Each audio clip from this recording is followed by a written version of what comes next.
Hello po mga kababayan, short video lang po tayo to give you an update. May survey na palang ginawa yung Manila Times tungkol sa possible tandem ni Bongbong Marcos and Sara Duterte for Vice President. Ito ngayon ang banner story ng Manila Times. Ano tingin po ninyo? BBM Sara or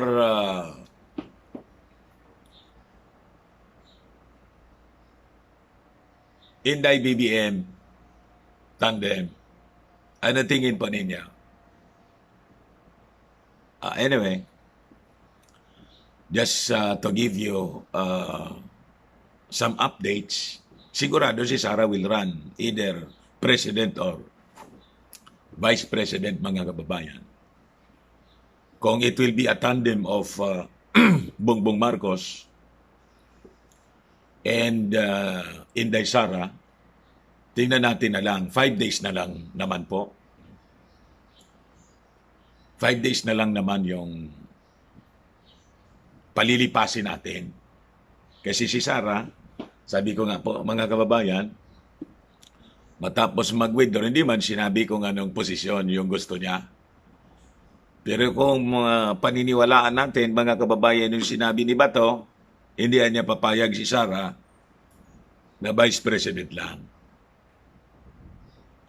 Ngayon, kagabi, napag-usapan natin that there is a leak news na nagsasabi, mga kababayan, na somebody, an influential politician, is brokering a deal with Bongbong Marcos to slide to the vice president position. Then Inday will run for president and it will be an Inday BBM tandem. Tingnan natin kung ganon or kung papayag si BBM if really yung ganong ideya ay may gumagapang. Sabi ko nga kagabi, mga kababayan, kung ako lang, kung ako si BBM, huwag ka pong papayag sa ganon. Di ba? Kung may nagpo-float na ganong idea at may nagbo-broker na isang leader ng Luzon, sabi babae daw yung naging leader ng hindi ko na sabihin kung pero just recently naging mataas na leader siya, mga kababayan, ng Congress. Anyway, ibigay ko sa inyo itong balita. Former Senator Ferdinand Bongbong Marcos Jr. and Davao City Mayor Sara Duterte Carpio top the presidential vice presidential tandem survey ng Manila Times. In the survey conducted from October 26 to November 2, 1,500 respondents were asked if you were to vote for a president and a VP pair, who do you think is the best tandem for the Philippines? Respondents were given 7 pairs to choose from. The survey showed that 55.7%, mga kababayan, ng mga tinanong pick the partnership between Marcos and Duterte Carpio, with 43.5% lead over the second place. Matindi. Landslide again, mga kababayan. Sa bagay, nakikita natin din dito sa ating mga reactions, sa mga discussions po. In fact, ang daming mga meme na ginagawa yung ating mga netizens with tandem from the north and south meaning referring to BBM and Sara as the vice presidential candidate. Mas gusto nila yung preference na yon, mga kababayan, kaysa baliktad. Sabi nga ng mga karamihan sa mga nanonood din sa atin, pag BBM Inday, okay sa kanila. Kasi bata pa naman si Inday Sara niya. Si BBM kasi 64 years old na. And experience-wise, mga kababayan, sa local governance in national politics, mas wider yung exposure, mga kababayan, and experience ni Bongbong Marcos as compared to Inday Sara. So, bata pa siya, pwede siya na tumakbo, sabi ng mga, in the next presidential election. But not today. Pero pag niya tumakbong presidente si Inday, Marcos pa rin kami. BBM pa rin. Yan ang sabi ng mga netizens. Mga reaction sa mga videos natin, mga kababayan. This result came out even if Davao City Mayor did not file a certificate of candidacy for Vice President, sabi po dito. The second most popular choice of respondents for President BP tandem was Marcos and Senator Bongo. Marcos pa rin. Marcos Inday, Marcos Bongo, with 12.2%. This was followed by running mates Vice President Maria Leonor Leni Robredo and Senator Kiko Pangilinan with 10%, 10.6%, mga kababayan. Manila Mayor, landslide ulit na po. Ang layo. Yung pangalawa sila pa rin, si Marcos pa rin, pero iba yung tandem, si Bongo.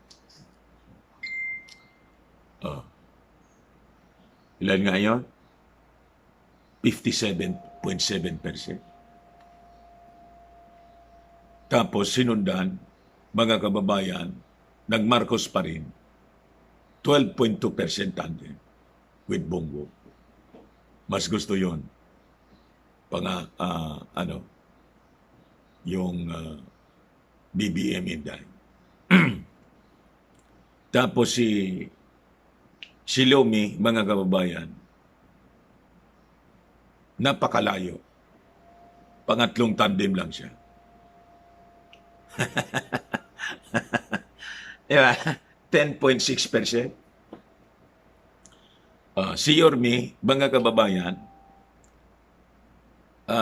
Isko and Dr. Ong tandem, nakakuha ng 8% approval rating. And si Manny Pacquiao and Lito Atienza, 77.2%. Si Ping at Tito Soto, tandem, malayo, 4.5%. And si Bato, sino ang katandem nito? Wala. Si Bato, 1.8%. Sabi rito sa balita, even with the removal of De La Rosa Go, De La Rosa Go tandem pala to, Marcos and Duterte Carpio still secured 55.1% of the votes, as Marcos Go's share slightly increased at 13.3%, while Lacson Soto also saw a 1% increase to 5.5% share.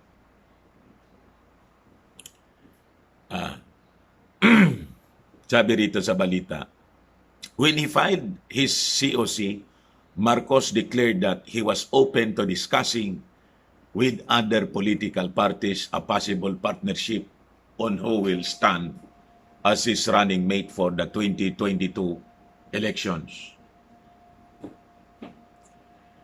Marcos also topped the presidential survey conducted by Manila Times, where 68%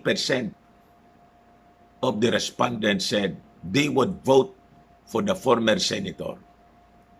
He was the top choice in Luzon, in Visayas, in Mindanao. Kaya po, BBM, kahit saang survey, kayo yung kayo yung gusto. Kumbaga si Sara, Vice President lang. Now, if it is true that somebody is negotiating po, brokering a deal with you to slide the Vice President, huwag kayong papayag. Nagsabi yung disqualification case, didiinan. Pag yun ang lumitaw na balita po, leak information sa atin, didiinan yon. Parang blackmail, ano? Tingnan natin kung totoo yun. Didiinan, mga kababayan, pag hindi pumayag si BBM sa ganong setup, masama pag ano. Masama.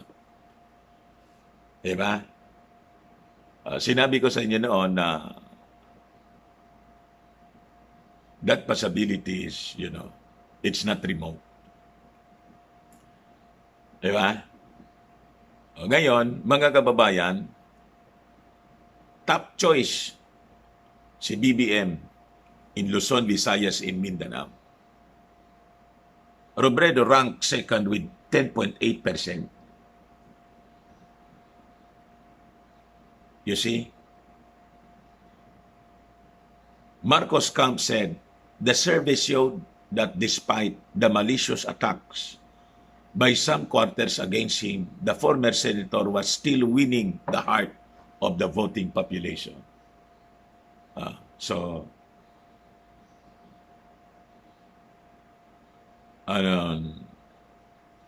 masasabi ninyo? Of course naman, Anya.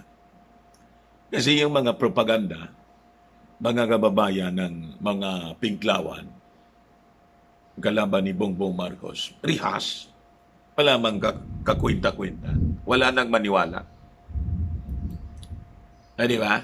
O ngayon, to give you an update naman po sa disqualification case, didinggin na po yung, yung disqualification case. Yun ang balita dito. The case against former Senator Ferdinand Bongbong Marcos Jr. seeking his disqualification from the presidential race has been raffled off to the second division of the COMELEC. But COMELEC spokesman James Jimenez said that a summon would be issued and served to Marcos, the standard bearer of Partido Federal ng Pilipinas, within the week. Didesisyonan nila ngayon. Kasi napaka-importante ito na madesisyonan kagad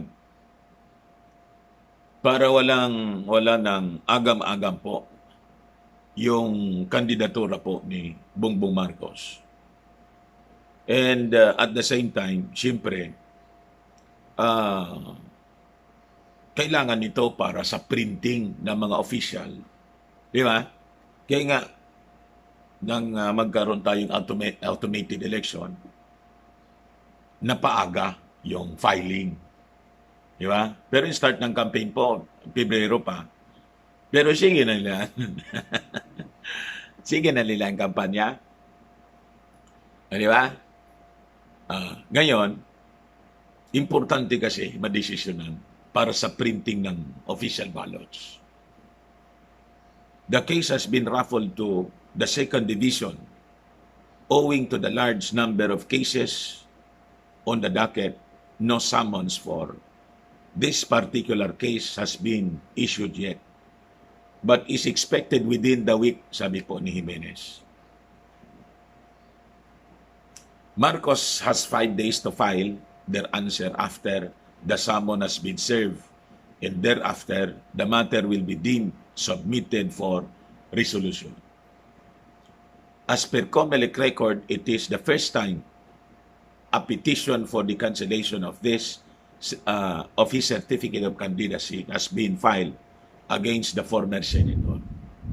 Based sa mga statement, mga kababayan, ng mga batikang abogado, both neutral and with the inclination to the Pinklawan, nagsabi sila na this case, mga kababayan, has walang weight kasi nakita nila there is no tax evasion committed. It is only failure to to file ITR. Napaka simpleng pagkakamali or masabi natin wag doon.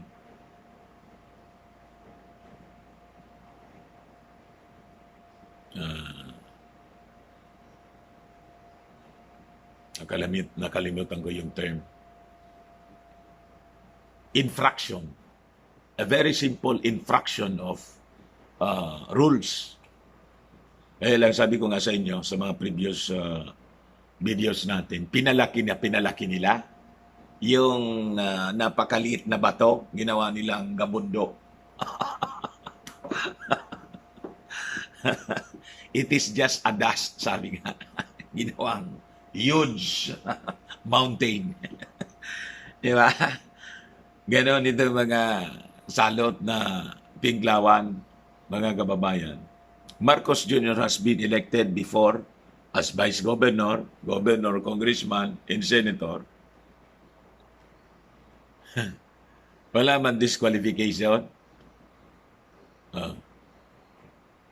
Legal experts have said that there's no clear case against Marcos. Yan sinasabi na.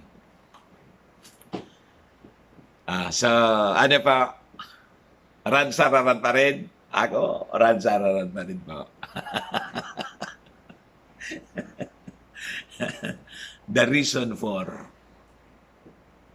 why Inday Sara, after na i-withdraw niya yung certificate of candidacy for mayor, wala siyang sinasabi kung anong posisyon yung kanyang tatakbuhan. Pero siguradong tatakbo.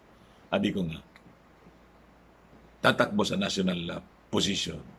Sabi ko, alangan, nag-withdraw yun pagkatapos mag-retire. The reason for that, mga kababayan, yun nga po, may negosasyon talaga po. May negosasyon. Huling hirit.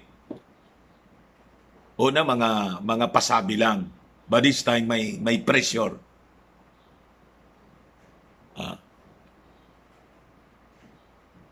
Binabasa ko yung based mga kababayan sa body language nila, sa mga actions nila. And yung mga naririnig natin, nababasa nating reactions na mga vloggers na kakampi ng mga Duterte. Basta ang interpretation ko po, palaging baliktad. Kasi po, sila baliktad kong mag-isip. Di ba? Ito nga, dito. Explainer, Governor Gwen Mandeng publicly said she did not think Sara would change her mind. She's no drama queen, sabi po ni Gov Gwen, quoting the mayor. The ship has sailed.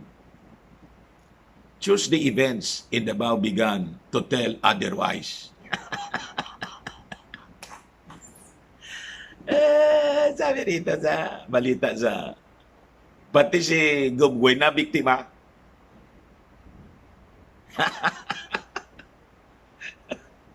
Wala niyang drama. Mali tuloy yung statement na, ito yung sinasabi ko kagabi. Mali na tuloy yung statement na sinabi ni Gov Gwen nag ma-interview ni Karen Davila. baliktad. Para maulaan natin ang plano nila, kailangan baliktad po ang interpretation. Pag ininterpret mo sila as it is, as based sa kanilang sinasabi, talo ka.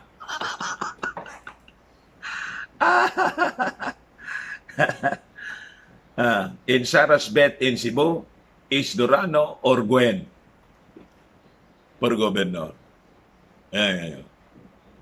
Yung pataas-taas po, ini-endorse si Gwen, ni Inday.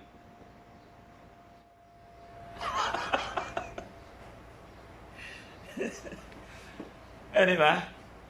Ganun po sila eh. O, tingnan ninyo. Si President Digong, pinos si Manny Pacquiao na magpangulo ka niya. Pwede ka magpangulo ka. Itinulak. Ngayon, ano nangyari? Inendorse? Hindi, inaway.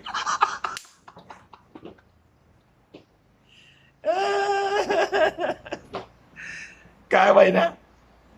You see? So you have to interpret the statements of these people na baliktad. Sanay na sanay sila maglaro. Kaya sabi ko po sa inyo, payag kayo sa ganon? Mapaglaro ng damdamin, mga kababayan. Iba yung sinasabi sa ginagawa. Ito kayo na pinag-usapan na. Tuesday event in Davao began to tell otherwise. In Sarah's bet in Cebu, Ace Durano or Gwen for governor. Immediate impact in Cebu province. Local parties such as One Cebu and Ace Durano's PPP could be rushing to the drawing board in preparing for the final plan. Kaya mas kahit si hindi basta't nagsasalita, si Gobwen,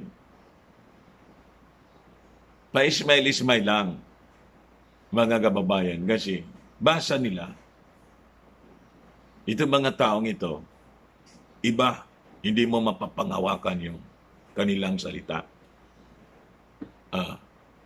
In Cebu City, there could be less fast and flurry as Barug is expected to support the national lineup, the PDP Laban. Cosin Duterte wing will present whatever it is. Borg will have to pick from among the groups opposing the ruling party. Robredo, Moreno, Lacson, or Pacquiao.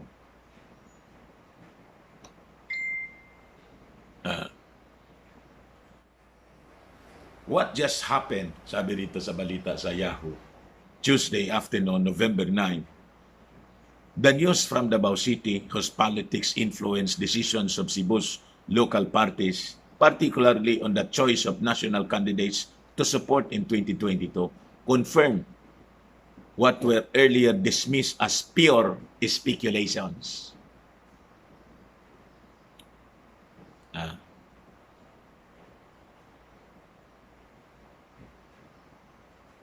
Sara stands by her word. Believers in Mayor Sara Duterte included Cebu Governor Gwen Garcia, who the day before, on November 8, when asked by Karen Davila, ito yung sinasabi ko sa inyo, head start on ANC, if she was hopeful that the mayor would change her mind, said, Sara is no drama queen. Stands by her word. In as far as running for president, she told the governor that the ship has sailed. Gob Gwen told Davila, I don't think she'll change her mind. Naisaan siya, no?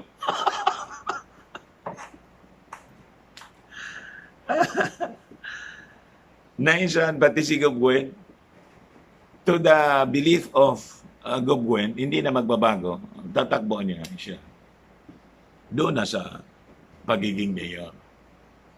Hindi pa nga uminit. Sumunod na araw, kahapon, biglang nag-withdraw.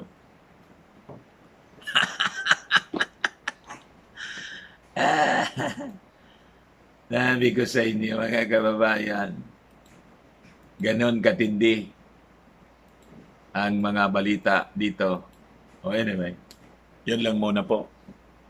Maraming salamat. We just, closely watch the developments in politics. Basta, kung nanonood po, mapanood ng mga nasa paligid ni BBM. Pag may ganun pong deal na binobroker po sa inyo, huwag kayong papayag.